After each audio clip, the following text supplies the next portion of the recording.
네, 오늘은 내일이 이제 종려주일이라서 종려주일 관련된 말씀 한번 나누려고 합니다. 본문은 마태복음 21장 8절에서 9절 말씀이고요. 제가 봉독하겠습니다. 무리의 대부분은 그 겉옷을 길에 펴며 다른 이는 나무가지를 베어 길에 펴고 앞에서 가고 뒤에서 따르는 무리가 소리질러 가로되 호산나 다윗의 자손이여. 죄송합니다. 찬송하리로다. 주의 이름으로 오시는 이여 가장 높은 곳에서 호산나 하더라. 마태복음 21장 8절에서 9절 말씀입니다. 네, 좀 전에 말씀드렸듯이 이번 주는 종려주일이 있습니다. 그 다음에 이제 고난주간이 이어지죠. 종려주일은 다 아시는 것처럼 예수님이 십자가에서 죽으시기 전에 이제 예루살렘 성에 입성하시는데, 그 입성할 때 많은 백성들이 나와서 오늘 본문의 말씀처럼 호산나 하면서 다윗의 자손이여 찬송하리로다 하면서 환영을 했는데, 극진한 예우를 다해서 자기 겉옷을 벗어가지고 카페트처럼 깔아주고, 그것도 모자라니까 이제 종려나무 가지를 꺾어서 이렇게 길에다가 깔고 예수님이 입성하는 것을 반기고 환영하는 이런 모습입니다. 오늘 본문의 말씀은요. 그것을 기념하는 주일이 바로 종려주일입니다. 본문 말씀처럼 사람들은 아주 최고의 예우를 다해서 그 예수님, 나귀 타고 오시는 예수님을 대우했죠. 네, 아주 극진한 대우를 통해서 예수님을 맞이하게 됩니다. 이 모습만 보면 굉장히 이제 훌륭해 보이고 사람들이 예수님에 대한 어떤 믿음이 굉장히 클 것처럼 보이죠. 네. 그런데 생각해 볼 게 있어요. 이렇게 환영하던 사람들이 예수님 죽으셨을 때 어디에 있었는가? 그 많던 군중들은 십자가에 처형당하시는 예수님을 두고 어디에서 무엇을 했을까? 보면은 예수님 그 십자가 앞에서 예수님을 조롱하고 비난하던 사람들은 많이 있었잖아요. 그런데 그 예수님을 환영하던 인파들은 다 어디 갔을까? 한번 생각해 볼 문제입니다. 그리고 그 많은 예수님을 지지했던 사람들이 누구도 예수님의 그 처형을 막지 못했다는 거예요. 네. 어쩌면 그들 중에 다수가 예수님의 죽음에 동참하거나 이제 십자가에 초라하게 매달려 있는 예수님에게 조롱을 하는 그런 일을 했을지도 모르죠. 우리가 예수님을 믿는다는 게 뭘까요? 우리가 오늘 읽은 말씀의 본문에 나오는 그 사람들처럼 늘 하나님을, 예수님을 환영하는 것처럼 교회에서 이야기하고 그렇게 생각을 하는데, 과연 그런 예수님을 잘 믿는 것이 무엇인가? 무엇을 믿고 왜 예수를 믿는가? 그리스도인이라면 스스로에게 물어보아야 하는 겁니다. 어떤 사람은 죽은 다음에 천국 가기 위해서 예수를 믿는 사람도 있고, 어떤 사람은 예수가 그냥 존경스러워서 존경할 만한 인물로서 예수를 믿는 사람도 있을 것이고, 어떤 사람들은 예수 믿는 핑계로 교회에서 사람들 만나서 네트워킹하고 뭐 친구를 얻기 위해서, 혹은 또 뭐 복을 받기 위해서, 병을 고치기 위해서, 뭐 수많은 어떤 다양한 이유로 예수를 믿는다, 교회 다닌다, 이렇게 생각을 하죠. 여기서 우리가 한 가지 생각해 볼 문제는 그 예수가 정작 우리에게 하는 말씀은 무엇이고 또 우리에게 무엇을 요구하고 있는가 하는 거예요. 또 네네. 예수님께서는 이전의 어떤 율법주의나 종교적인 이런 관습들을 타파하셨죠. 율법을 무시한 게 아니라 율법의 의미에 대해서 다시 해석하시고, 그 율법을 완성하시기 위해서 오셨다 이렇게 말씀하고 있어요. 그리고 기존의 어떤 세계관, 제가 늘 말씀드리는 거지만 어떤 천한 의식, 또 존귀한 그 의식, 계급 의식, 이런 것들이 서로 갈라지게 만들고 서로 적대시하게 만드는 이러한 인간 사회에 만연한 그릇된 세계관, 사람에 대한 잘못된 이해, 올 이해, 이런 것들을 깨트리기 위해서 부단히도 애를 쓰신 거예요. 다시 말하면 율법은 사람을 위해서 존재하는 것이다. 예수님이 그렇게 말씀하셨는데 그 율법을 가지고 누군가를 정죄하거나 누군가를 평가하거나 이런 도구로 쓰여져서는 안 된다는 것을 예수님이 말씀을 하신 거예요. 그동안에는 율법을 가지고 사람들을 평가하고 그들을 정죄하는 도구로 당연시하게 써왔거든요. 네, 그래서 그때 당시 율법주의자들에 의해서 감옥에 가거나 처형을 당하거나 이런 사람들이 많이 있었죠. 그러니까 이 말은 그거예요. 누군가는 이 율법을, 예수님이 그렇게 그런 것들을 타파하셨다는 것은 그 율법주의를 가지고 율법을 가지고 누군가를 정죄하고 심판하는 일에 도구로 쓰는 사람들이 있었다는 것이고, 또 그런 왜곡된 세계관을 가진 사람들이 많이 있었고 그것이 하나의 문화였었다 하는 반증이 되는 겁니다. 우리가 하나님 안에서 모두 귀한 존재임을 잊어버리고 자기의 이익을 위해서 타인을 짓밟고 다른 사람을 무고하고 천하게 여기면서 자신만 고귀한 지위를 누리려고 했다. 그런 상황 속에서 예수님이 그러한 모든 율법주의나 왜곡된 세계관들을 깨트렸다는 겁니다. 예수께서 공생애를 통해서 말씀과 행동으로 우리에게 전하고자 했던 것은 그저 예수 믿고 천당 간다, 이런 단순한 것이 아니었어요. 당연히 천국에는 우리가 들어가겠지만 그것으로 전부가 아니라 하나님은 우리를 사랑하시는데 그 하나님의 사랑과 은혜를 경험하고 그 사랑과 은혜를 나 혼자 독식하는 것이 아니라 그 사랑을 받은 사람들은, 그 은혜를 받은 사람들은 나눌 수밖에 없거든요. 네. 그 사랑과 은혜를 나누어야 한다 하는 겁니다.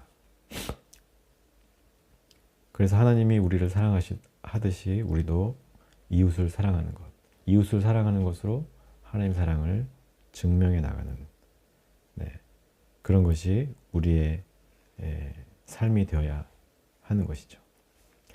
예수님은 병을 고치면서 또 먹을 것을 나누면서 누군가를 살리고 또 세워주셨죠. 사회적인 약자들과 함께 하면서 또 사회적으로 지탄받고 놀림받는 사람들의 곁에 가서 친구가 되어 주셨어요. 이런 행동으로 하나님 아래 귀천이 없고 모두가 귀하다는 사실을 몸과 마음으로, 몸과 행동으로, 말로 증명을 하신 거예요. 평등하고 사랑받을 자격이 있다는 것을 죽음과 부활하심으로 이렇게 증명을 하신 것이죠. 그런 예수를 믿는 우리들은 어떻게 해야 할까? 당연한 얘기지만 예수를 믿는다면 그 예수님의 길을 따라가야 하는 거겠죠. 예수님처럼 누군가를 살리고 또 누군가를 돕고 천하다 여겼던 사람들을 존귀히 대접하고 그들의 친구가 되어주는 것. 그리고 우리가 가진 상식이든 이념이든 가치든 원칙이든 신념이든 이런 것들로 누군가를 정죄하고 판단하는 것이 아니라 그런 것들을 사람 살리는 데 쓰는 거예요. 우리가 가진 신념뿐만 아니라 우리가 가진 건강이나 물질이나 시간, 이런 것들도 마찬가지입니다. 그래서 누군가를 평가하고 정죄하고 편가르고 이런데 그런 나의 자원을, 나에게 주어진 삶을 허비하는 것이 아니라 누군가와 함께 더불어 살아가면서 아름답게 나누는 그런 삶을 살 때 우리가 예수를 따르는 삶을 산다, 이렇게 이야기할 수가 있는 겁니다. 신명기 6장 5절에 보면 아주 유명한 말씀이 나와요. 예수님도 인용했던 말씀인데 너는 마음을 다하고 성품을 다하고 힘을 다하여 내 하나님 여호와를 사랑하라. 이렇게 쓰여 있어요. 신명기에 유독 마음을 다하고 힘을 다하라는 이런 말씀이 많이 나옵니다. 그래서 예수님도 이 말씀을 자주는 아니고 몇 번 인용을 했었고 이것이 가장 크고 첫째 되는 계명이다. 이렇게 말씀을 하셨어요. 그러니까 하나님을 사랑한다는 것은 진심으로 사랑해야 한다는 거예요. 진심으로 사랑하면 하나님을 사랑하듯이 우리의 가족이나 이웃이나 친구들을 사랑할 수 있다는 거거든요. 그런데 이런 이웃 사랑이 배제된 하나님 사랑은 그냥 하는 척만 하는 것, 외식에 지나지 않는다는 것을 예수님이 말씀을 하시는 거예요. 현실은 어떨까요? 지금의 현실은 말로는 하나님 사랑한다고 모든 한국의 교회들이 주일마다 이제 찬양도 하고 설교도 하겠죠. 그런데 한국 교회가 어디로 가고 있는가를 보면 과연 그 말이 진심일까? 진실된 사랑의 표현일까? 생각해 보게 만듭니다. 하나님 사랑한다는 것을 어떻게 증명하나요? 제가 몇 번도 말씀드렸지만 과거로부터 사람들은 그래요. 손을 높이 들고 기도를 한다든지 막 큰 소리로 중얼중얼 하면서 방언 같은 걸 하면서 나 믿음이 있어라고 이렇게 보여주는 식의 기도를 많이 했었어요. 옛날에 특히 바리새인들이나 이런 종교 지도자들이 특히 일부러 굳이 자기 집에서 해도 될 거를 성전 근처에서나 예루살렘 성전 안에서 막 하는 거예요. 사람들 보라고. 네. 지금도 마찬가지죠. 저도 어떤 교회 옆에 살고 있지만 밤새도록 기도하시는 분이 있어요. 그분이 진실로 뭐 이렇게 하시는지 아닌지는 제가 뭐 판단할 수는 없지만 이 교회뿐만 아니고 교회 어지간한 이렇게 큰 교회들 근처 가면 막 밤새도록 기도 소리가 들리는 교회가 많이 있죠. 근데 과연 그런 대형 교회들이 정말 예수님의 길을 잘 가고 있는지 그거는 또 따로 생각해 볼 문제가 아닌가 싶어요. 아무튼 그래요. 그렇게 외식하는 것으로 자기가 하나님을 사랑하고 있다는 것을 증명하려고 하는 그런 시대였는데 예수님 당대가 지금도 마찬가지라는 거예요. 요즘은 어떤 식으로 하냐면 이제 헌금 많이 하고 또 기도하는 건 똑같아요. 옛날이나 지금이나 큰 소리로 손을 높이 들고 뭐 이렇게 방언 같은 거 하면서 또 교회 예배나 모임 같은 거 많이 참석하면서 또 직분을 받은 것으로 자기 믿음을 증명했다라고 착각하는 사람들이 많아요.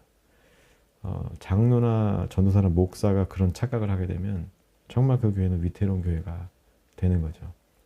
의식은 막 장로 의식을 가지고 있는데 내면은 겉으로 드러나는 의식적인 행위들은 목사하고 장로인데 안으로는 썩어 있는 사람도 적지 않다는 거예요. 그런 사람들이 교회에 분란을 일으키고 말썽을 일으키는 것이죠. 네, 입으로만 하나님 사랑한다고 하면서 행동은 하나님 사랑과 반대의 행동을 한다. 네, 이런 것을 스스로 돌아볼 수 있는 사람이 건강한 그리스도인이다. 이렇게 말씀드려요. 그래서 제가 좀 전에 앞전에서 얘기했던 것처럼 예수님에 대해서 내가 예수님을 사랑하는지 잘 믿고 있는지 내 믿음이 옳은 것인지 스스로 돌아봐야 한다. 이 말씀을 좀 강조하고 싶습니다. 아무튼 예수님을 보면 그 누구보다 하나님 사랑을 강조하셨던 분이에요. 무엇으로부터 그 사랑을 증명하셨는지 우리는 다 알고 있죠. 예수님은 죽음을 목전에 두고 이 잔을 내게서 옮겨달라고 그러나 내 뜻대로 하지 마시고 하나님 뜻대로 하십시오 하면서 그 소명을 받아들이셨죠. 네. 그럼으로써 자기 스스로 예수님께서 우리 인간들, 사람들을 얼마나 사랑하셨는지 증명을 하셨어요. 바로 사람들을, 이웃들을 사랑하는 것으로 하나님을 사랑한다는 것을 증명했고 하나님이 살아계시다는 것을 증명한 겁니다. 하나님을 사랑한다는 건 곧 내 자신을 존귀히 여기고 내 가족, 친구, 이웃들을 사랑한다는 것.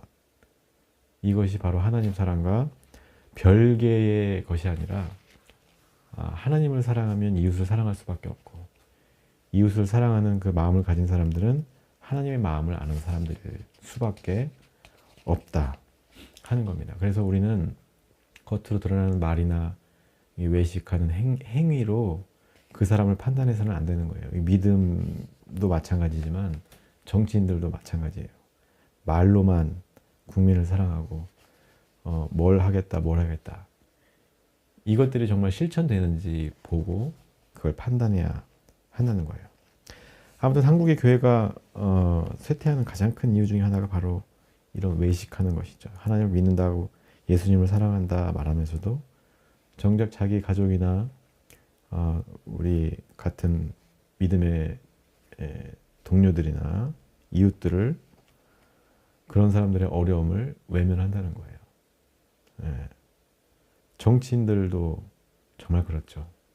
윤석열 같은 사람 보면 말로는 막 민생하면서 돌아다니는데 실질적으로 우리에게 도움되는 말은 하나도 하지 않는 거예요. 뭐 R&D 예산을 늘리겠다. 지가 깎아놓고 이제 와서 늘리겠다고 하면서 이게 민생이다라고 얘기하는데 우리 피부에 와닿을 수 없는, 그리고 지금 당장 할 게 아니고 내년 내후년에 나중에 하겠다는 이 말을 하면서 내가 얼마나 국민들을 생각하는지 봐라.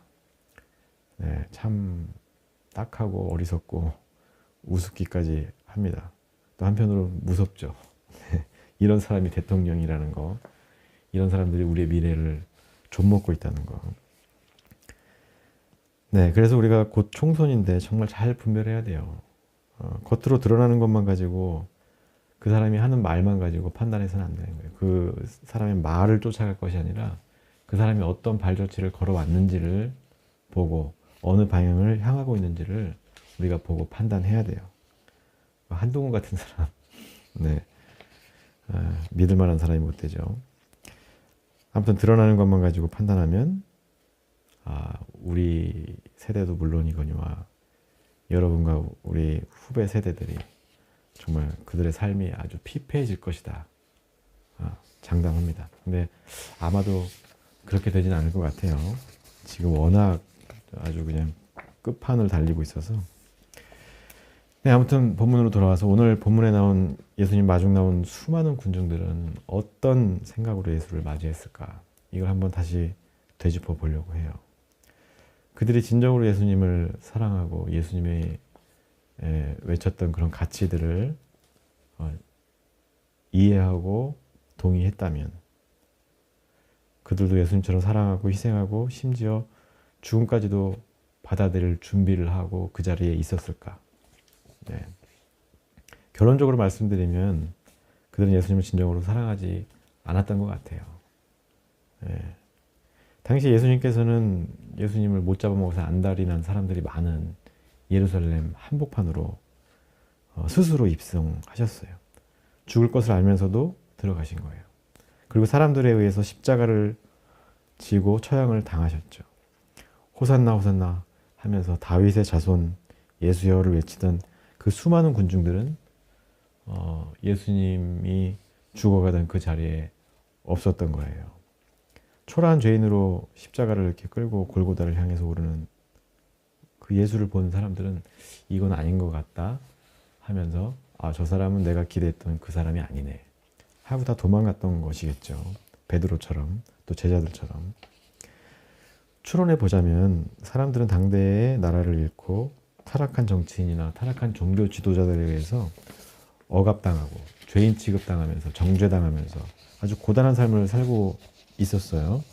우리나라가 일제강점기 때 나라를 빼앗기고 독립을 꿈꿨던 것처럼 아마도 이스라엘 사람들은 나라를 잃고 로마 제국의 통치를 받으면서 여러 가지 불합리한 일들에 직면하고 있었을 텐데 예수를 힘있는 어떤 왕으로 자기네들을 실질적인 정치적인 구원을 해줄 왕으로 기대했던 것이 아닐까 이렇게 추론해 볼 수가 있어요. 어디서 그렇게 힌트가 나오냐면 다윗의 자손이요 라고 하는 대목에서 다윗은 이스라엘 왕조 역사에서 정통성을 가진 어찌 보면 유일한 왕이거든요.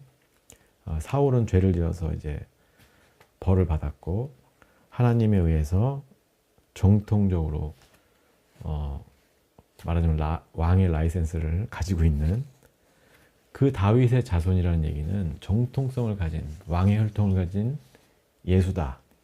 그러니까 이 예수가 자기네들의 정치적인 왕 다윗과 같은 왕이 되어주기를 기대했던 거예요. 네. 성경을 그래서 앞뒤로 쭉 읽어보면서 그 맥락을 이해하면 네. 이 맥락을 이해 못하면 우리는 여기 호산나 호산나 하는 거에만 집중할 수밖에 없어요. 그래서 우리 호산나 뭐 이런 찬양도 많이 하는데 글쎄요. 그 찬양이 과연 물론 다른 마음으로 부를 수 있는 것이지만 그 호산나 호산나 외치던 사람들이 예수님의 죽음 앞에서는 예수님을 외면하고 그 불의 앞에서 침묵했다는 거 아이러니한 일이죠. 네. 아무튼 그런 군중들에게는 예수님은 하나님의 뜻을 이루고 하나님의 사랑 그 가치를 땅끝까지 전하고자 했던 또 이웃들을 사랑하고 구원하고자 했던 그 가치가 눈에 들어오지 않았던 거예요. 아까 처음에 말씀드렸던 것처럼 내가 기대하는 그 예수를 기대한 거죠. 왕으로서의 예수를 기대한 거예요. 특히 마태복음은 처음에 족보로 시작하잖아요. 누가 누구를 낳고 누가 누구를 낳고. 그래서 결국에는 그 족보가 다윗으로 이어지고 다윗에서 어떻게 와서 예수님으로 이어지는 거예요. 예수님을 정치적인 왕으로 마태는 보고 있었다는 것이죠. 또 물론 이제 이후에 예수님에 대한 새로운 이해를 하게 됐겠지만 마태, 마가, 누가, 요한 다 예수님에 대해서 다른 시각으로 바라보고 있음을 알 수가 있어요. 제 유튜브에 그 신약 성경에 대해서 이렇게 풀이한 거 한번 나중에 보시면 제가 그런 설명을 해놓은 게 있습니다. 나중에 참고해 보시고 재밌어요. 그 비교하면서 보면 마태복음에서 왕이었는데 요한복음에서는 예수님을 하나님 그 자체로 보기도 하고 또 하나님의 아들로 보는 사람도 있고 네, 많습니다. 그러니까 그런 걸 비교해 보면서 네, 읽으면 좋을 것 같아요. 네, 제가 자꾸 막 딴소리를 많이 해가지고 네, 우리가 기대하는 예수님은 누구인가 한번 생각해 보세요. 제가 기대하는 예수님, 여러분들이 기대하는 예수님. 저도 처음에 예수님 하나님 하면은 좀 창피한 얘기지만 어렸을 때 나를 키 크게 해줄 수 있는 하나님, 돈도 좀 많이 벌게 해줬으면 좋겠고 예수 잘 믿고 교회 잘 나가면 그렇게 해줄 거라고 믿기도 하고 마음속에 어떤 우울감이 있다든지 힘든 게 있으면 그것을 치유해 주기를 바라고 또 가난도 해결해 주고 아픈 기억을 잊게 해주고 내가 원하는 것을 얻게 해주는 어떤 도깨비 방망이처럼 예수님을 기대했던 것은 아닌가. 저도 과거를 생각해 보면 돌아보면 그런 마음을 가지고 했던 것 같기도 합니다. 그런데 내가 정말 그렇게 생각하고 있었는지 아니면 정말 제대로 예수님을 내가 믿고 있는지 한번 돌아보기를 권면합니다. 저를 포함해서 여러분 모두 그리스도인이라면 날마다 자기를 돌아볼 수 있어야 되는 거예요. 이건 항상 제가 괴로운 일이라고 말씀드렸죠. 괴로운 길이지만 가야 할 길이고 네. 그래서 힘든 거예요. 신앙생활은. 아무튼 예수님을 제대로 믿고 그 예수님이 걸었던 길, 그 길을 함께 걷는 우리 모두가 되었으면 좋겠습니다. 그 방법은 뭐 이제 같이 생각해 봐야 될 문제겠지만 개인적으로 이제 가정에서 직장에서 내가 있는 곳에서 일단 그렇게 시작을 하는 거죠. 그 길을 걷다 보면은 우리의 시선이 달라질 수밖에 없는 거예요. 우리가 시선을 어디에 두느냐, 내 문제나 내 아픔, 내 현실에 시선을 고정하고 있으면 날마다 고통스러울 수밖에 없죠. 부처님은 인생은 고다. 고통스럽다 할 때 고. 그렇게 정의를 내렸는데 우리가 바라보는 시선이 어디에 있느냐에 따라서 우리의 삶이 고통이 될 수도 있고 그러나 예수님의 간 길을 예수님이 가는 방향에 내 시선을 둔다면 예수님에게 시선을 둔다면 우리는 더 이상 우리의 문제에 연연하지 않고 우리가 가야 할 길을 가는 그런 복된 사람이 또 구원받아서 새롭게 되고 거듭난 존재가 되는 거예요. 온전히 변화된 하나님의 사람으로 변화된 그런 새로운 삶을 살게 되는 겁니다. 제가 경험해 보니까 이 인생의 문제라는 거는 뭐 여기 어려움 겪으신 분들도 계시고 한데 누구나 다 어려워요. 산을 넘으면 또 산이 나온다는 말이 있죠. 그거에만 집중하고 있다 보면 저도 그렇고 되게 우울해지는 거예요. 그런데 또 지나고 이렇게 돌아보면 내가 왜 그 문제를 가지고 그렇게 힘들어했을까라는 것들이 참 많이 있거든요. 아마 여기 나이 지긋하신 분들은 아마 다 그런 경험을 해봤을 텐데, 네, 우리의 시선을 당장 이제 우리가 어떤 우리 노력이나 어떤 내 지식이나 이런 걸로 해결해야 될 문제들은 해결해야 되겠지만 거기에 내 시선을 두지 않아야 한다는 거예요. 예수님을 믿든 안 믿든 미래를 향해서 우리가 내가 어느 방향으로 가야 되는가에 대한 생각을 하면서 시선을 거기에 둘 때 우리의 문제는, 고통은 지나가는 겁니다. 네.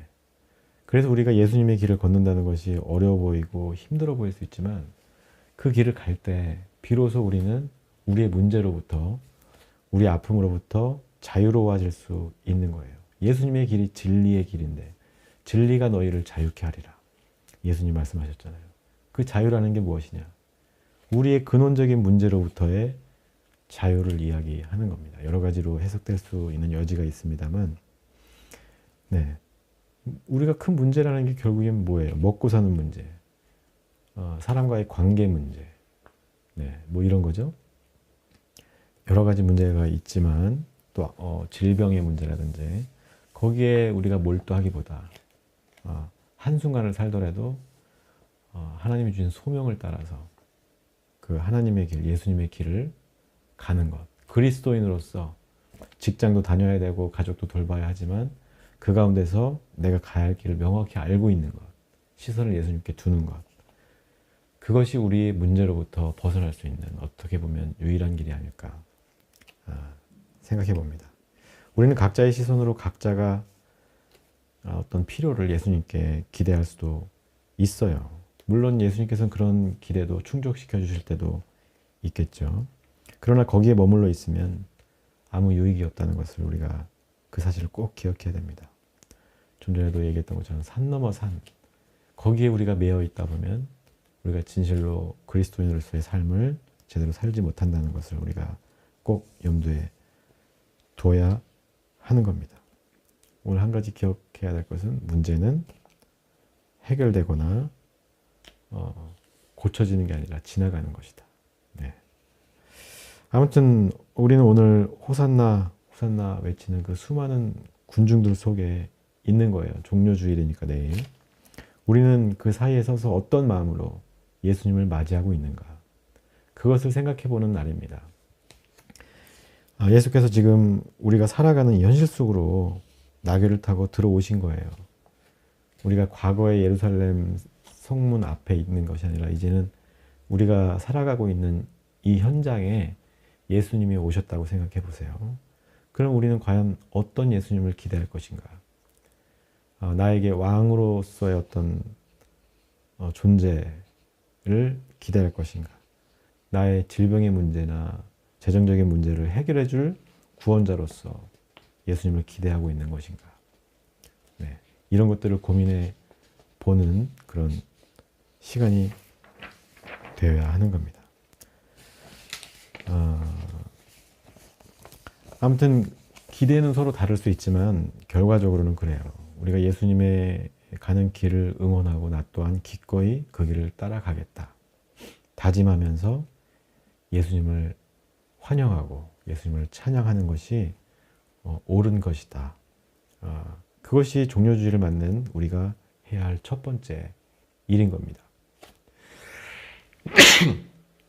비염 때문에 갑자기 여기가 히터를 껐더니 지금 추워지니까 비염이 또 올라오네요. 네, 죄송합니다.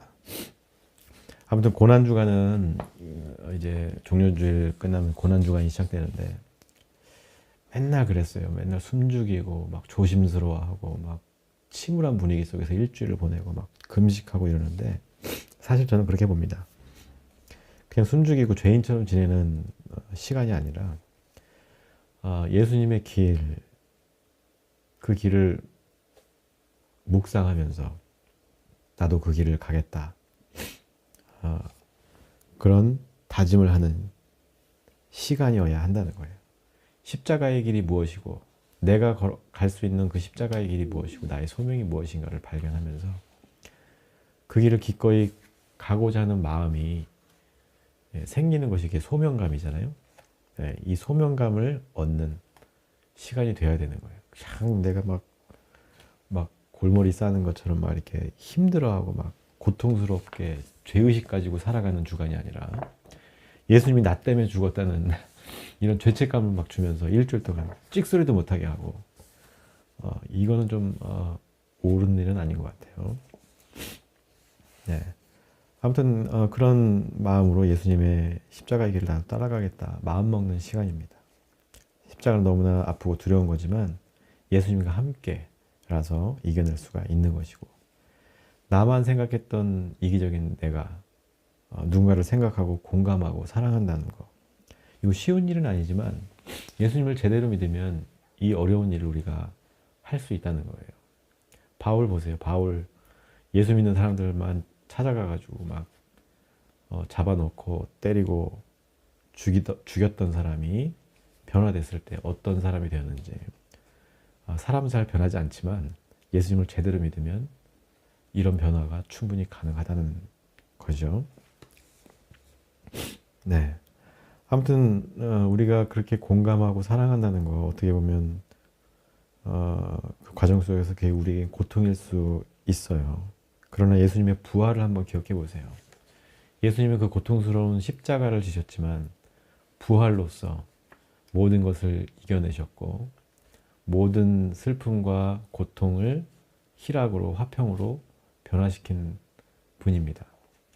우리도 예수님의 길을 가는 것이 그렇게 쉽거나 재밌는 일만은 아닐 거예요. 고통스럽고 내 뼈를 깎아내는 심정으로 살아야 될 수도 있는 때로는 지치고 힘들 수도 있는 길이에요. 그러나 그 길을 갈 때 부활도 있는 거예요. 말하자면 그 길을 가면서 나의 자아가 죽었을 때 어떤 왜곡된 신념을 가졌던 내 마음이 죽었을 때 우리가 부활할 수 있는 것이죠. 죽지 않고 어떻게 부활을 하겠어요. 그러니까 그 죽음의 길에는 고통이 수반된다는 것이죠. 그래서 신앙생활이라는 게 힘들고 고통스러운 일일 수 있다. 그러나 우리는 부활을 믿는 사람들이고 그 부활을 기대하기 때문에 기꺼이 예수님의 길을 따라가는 것이고 그 길 끝에는 부활을 통해서 이 땅에서 누리지 못했던 그 진정한 평화와 기쁨과 은총을 경험하게 된다는 겁니다. 예수님께서 우리에게 그렇게 새 생명을 불어넣어 주실 것입니다. 그래서 예수님께서 죽으심으로 우리가 나음을 입었다. 이사야서에서 그렇게 나오는데 그래요. 우리가 죽어야 나도 살지만 우리 가족이 살고 우리 이웃들이 사는 거예요. 우리 육체가 죽는다는 얘기가 아니라 우리의 성격을 죽이고 저한테 해야 될 말입니다만 내 승질을 죽이고 내가 가졌던 고집을 죽이고 편견을 죽이고 오해를 죽였을 때 나는 새롭게 부활하고 거듭나는 사람이 된다. 그러면 나는 사람들과의 관계 속에서 평화를 누리고 나와 관계하는 사람들도 평화와 은혜를 경험할 수 있다. 이 사실을 기억하면서 이 고난주간을 보내는 거예요. 그래서 내가 이 부활의 삶을 살기 위해서 내가 이번 주간엔 죽어야겠구나. 이걸 생각하는 거예요. 내가 그동안 무슨 죄를 지었나. 내 죄 때문에 예수님이 죽었다는 것이 나에게 죄책감이 되는구나. 이런 걸 묵상하는 시간이 아니다 하는 것을 여러분들이 꼭 기억했으면 좋겠습니다. 그래서 죽어야 다시 사는 종교, 기독교, 예수님을 믿는 사람들의 숙명입니다. 그래서 이 고난주간 종려주일에 사람들이 예수님을 환영했던 그 모습을 생각하면서 그 수많은 인파 속에서 나는 무엇인가? 나는 누구인가? 나는 어떤 예수를 기대하고 있었던가? 생각하면서 내가 어떤 예수님을 기대했던지 간에 그 예수님의 길을 따라 가겠노라고 다짐하는 그런 복된 한 주가 되기를 주님의 이름으로 축복합니다. 저도 그렇게 한번 지내볼 생각이고요.